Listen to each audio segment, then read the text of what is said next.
ها. اما الفول فامره يعني عجيب وغريب.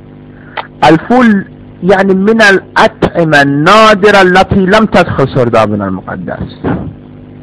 لماذا؟ تعرفون وضع سردابنا المقدس هو في اسفل الارض وليست هناك تهوية. فاذا جاءت فتوى مولانا صاحب العصر والزمان بتحريم الفول في داخل سردابنا.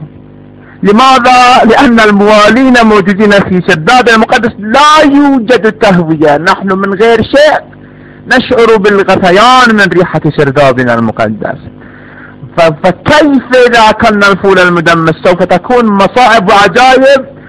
وحاول الوهابية الأنجاس الأرجاس تدخيل الفول داخل سردابنا المقدس لإرغام الإمام على الخروج، لأنه نظرية الوهابية أنه إذا أكل الفول داخل سردابنا المقدس سوف تخرج غازات سامة تجبر الإمام على الخروج، ولكن هيهات هيهات لن نرضخ للوهابية ولن نرضخ للأمريكان ولن نرضخ لجميع القوى المعادية، ولن يدخل الفول سردابنا المقدس.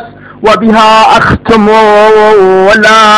ولا يدخل فول مدمس لكي يدنس سردابنا المقدس.